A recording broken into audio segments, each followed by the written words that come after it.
This is going to be a slightly different video. It's going to be about YouTubers and why they quit. There was Film Riot. That was a big cinema channel, and they quit after many, many years. Then there was Tom Scott. Very fun, very exciting, informative channel. He quit. Sort of. And then there was Cooking with Linja. She was forced to quit by God. It's a joke. Get over it. So why are these YouTubers quitting? And let's talk about YouTube in itself. Somebody trying to build a channel might find it very challenging to build their first 100 subscribers. Might find it challenging to build their first 1,000 subscribers. YouTube at the beginning is hard work. And then you push through that. And it's seriously very hard to build your first 100 and then your first 1,000. But if you can make 1,000, you can make another 1,000 and another 1,000.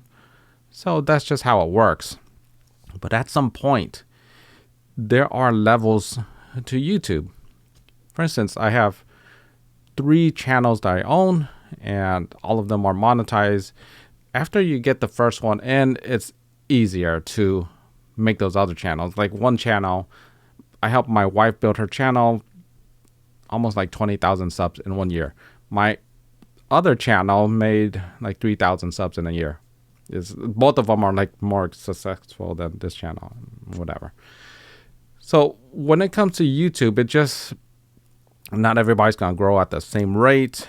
And it can be really challenging to build a channel. And even if you think you know it, it's hard to get to the next level. Say people with 10,000 subs trying to get to 100,000 subs. That's a totally different level. That's a lot of commitment, a lot of videos that you have to produce. And not only that, you have to get people interested in you, and not much interesting here. To sum it up, it takes a lot of work to break through. And these people that are quitting, they've already broken through. But the challenge can lie with the algorithm, because now you've created a loop that you may have trapped yourself. For instance, if I do all of DJI Pocket 3 videos because they're successful, I could keep on creating that, but then I'll be stuck in the loop of creating that and just creating videos to supply the algorithm, because that's what the algorithm likes. Unfortunately, I can't do that all the time, but I can see how people get trapped into that little box that they create, and you don't want to get trapped into a box. Okay, so these bigger YouTubers, they are in a very large box. It's a larger box, but it is still a box. It's hard to break through to other genres, because if you're doing the same thing for hundreds, even thousands of videos, you might get bored. It might feel like being married. Bruh. You might want something different. So these YouTubers, that could be one of the reasons why they quit, because they may have felt boxed in. They may have started a new channel. But for these guys, I don't think so. But there's more to that. So Tom Scott, he's been working for 10 years. And he's been posting videos every week, and he hasn't stopped until recently. He's put himself in a scenario where he's working nonstop. He becomes a boss. He becomes probably a successful boss, and he doesn't know how to stop. Well, he probably does know how to stop, but at the same time, maybe he doesn't want to stop. Maybe he's not willing to stop.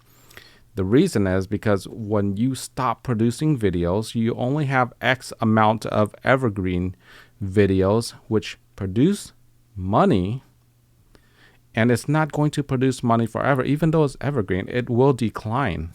Your payment declines with the views that you have. So when you have a declining payment system, Have you budgeted next month for your declining budget, your declining wage? Imagine if you're making like 5,000 a month every month, and then it drops down to 4,000 and drops down to 3,000. And even if you're making videos, that could happen. So if you're not making videos, that will definitely happen. So it becomes this scenario where you're having to feed the algorithm just to make a pay.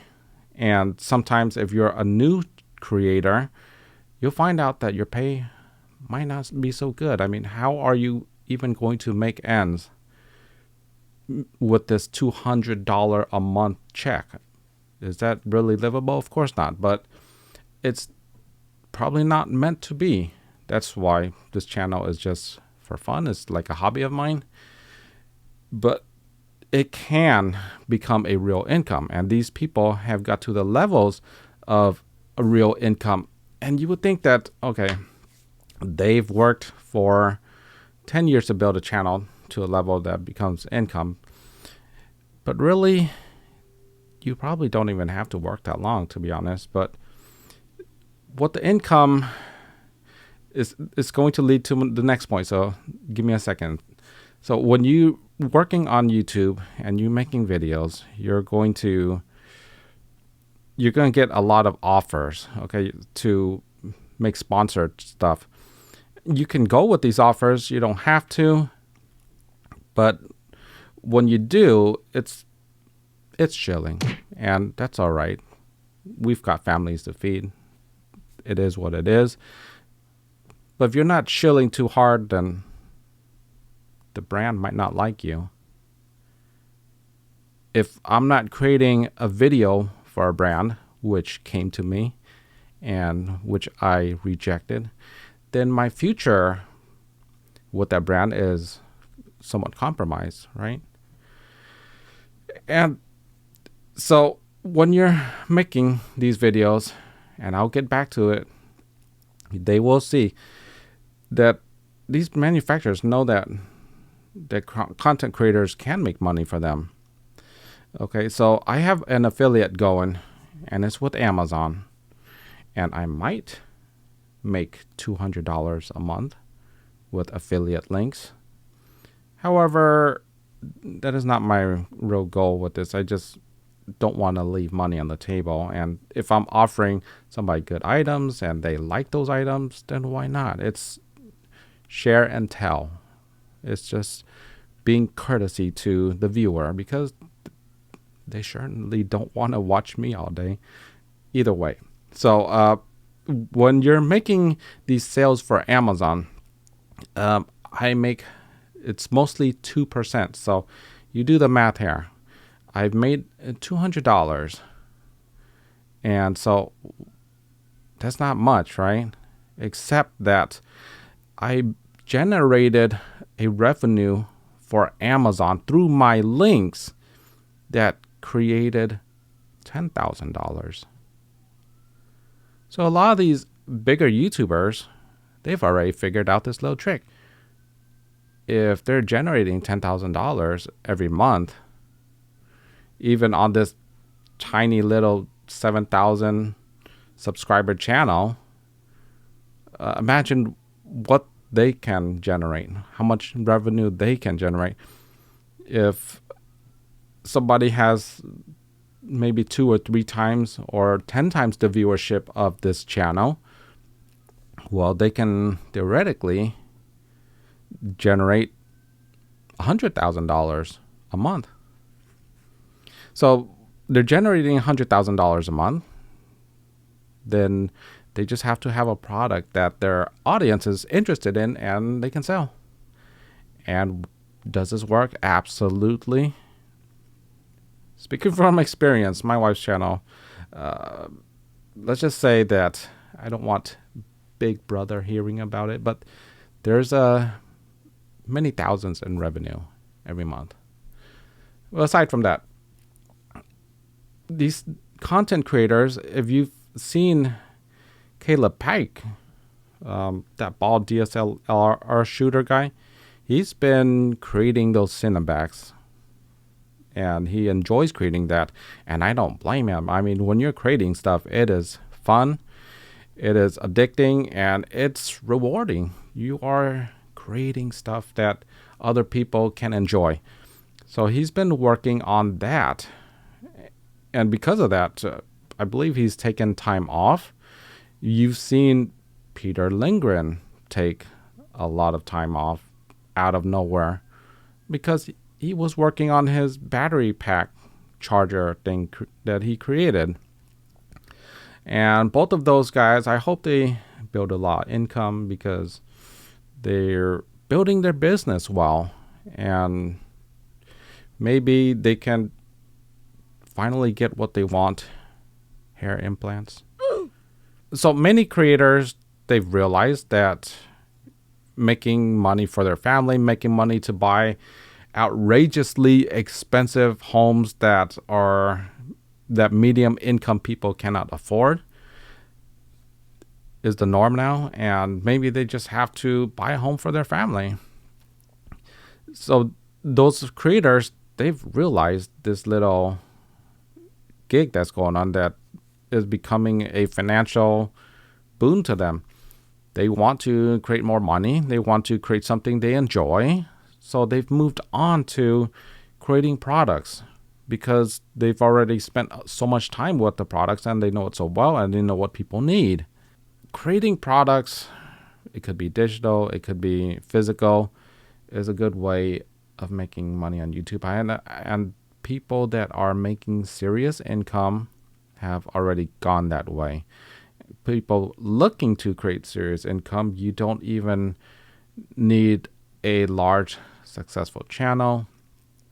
It just has to be a channel where you can plan and make stuff for your audience. There's this guy that makes stuff for the Pocket 3. Scotty makes stuff. He makes stuff for the drones and stuff. Seems like they've got a successful business going. I mean, they're sending me a product to review. It's a mutual agreement. So, whatever.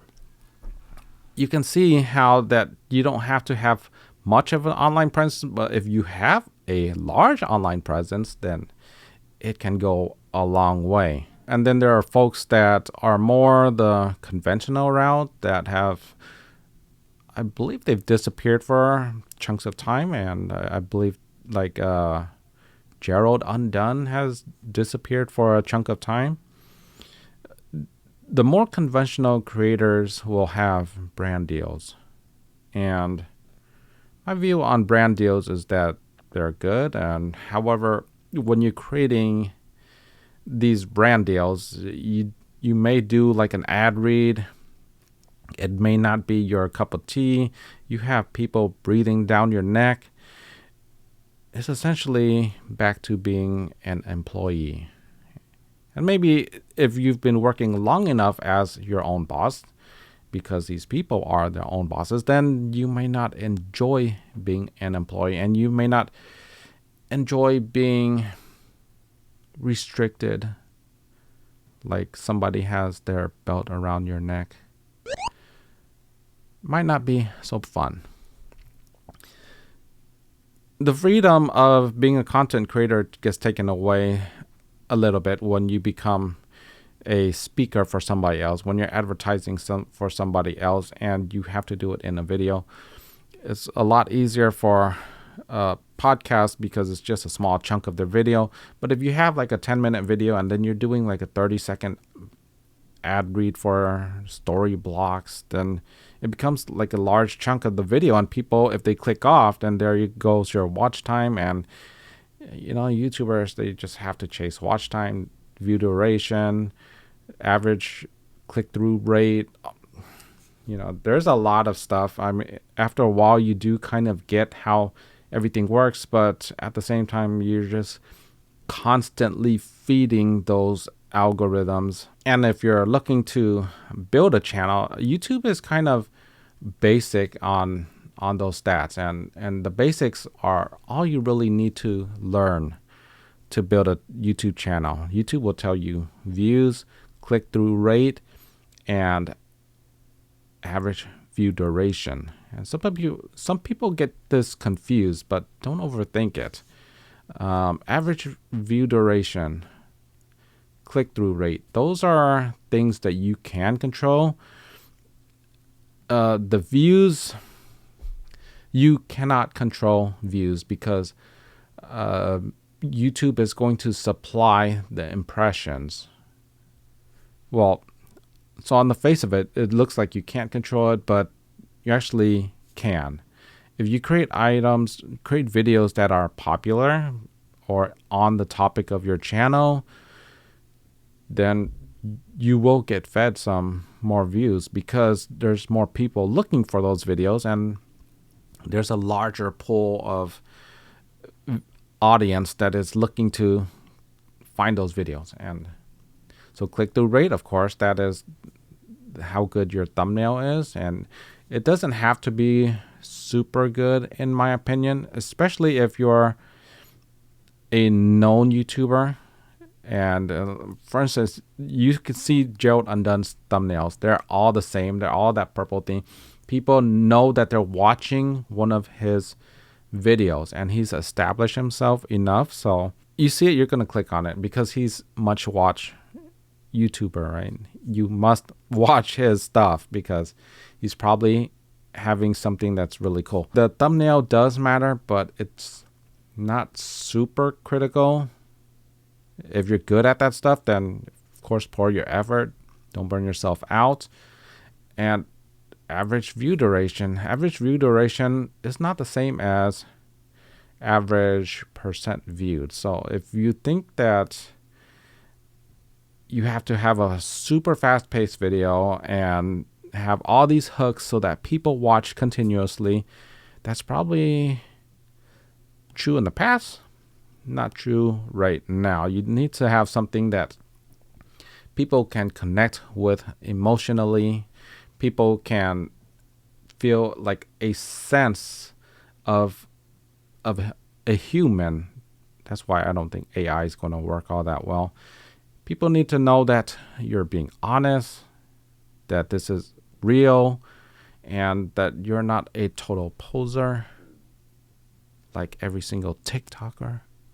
So back to the point, that is how every YouTuber, even the successful ones, have to approach each video.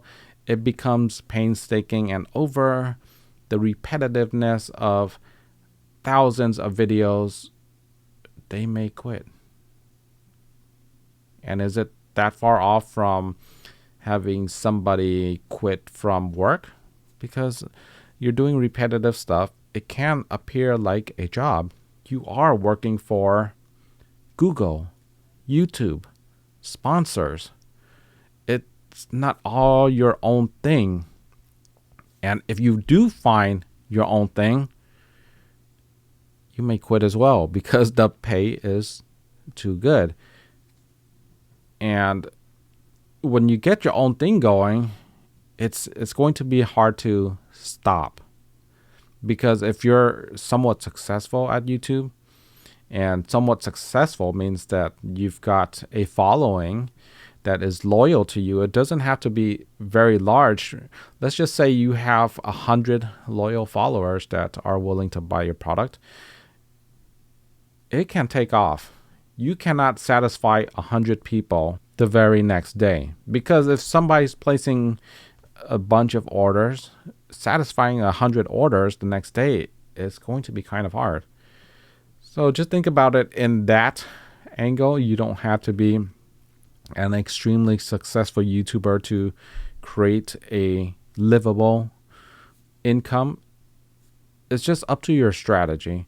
And beyond that, if you cannot pace yourself, if you cannot determine when you need the time off, you're going to be addicted to one of these things, okay? It's either going to be money, it's going to be work, it could be both, or feeding the algorithm, because you know that if you don't produce videos, your views will go down. Some people, like myself, have accepted it. I know my views go down when I take those long sabbaticals, and that's just the way it is. I'm sorry. I apologize. But at home, I mean, I have a special ed kid, and he's wonderful, but he is a lot of work. So I do have to put in a lot of work. So that means that there's no YouTube content for a while, especially if we have to visit the doctors or he doesn't go to school. That's just the way it is. Then I work from home, so it is what it is.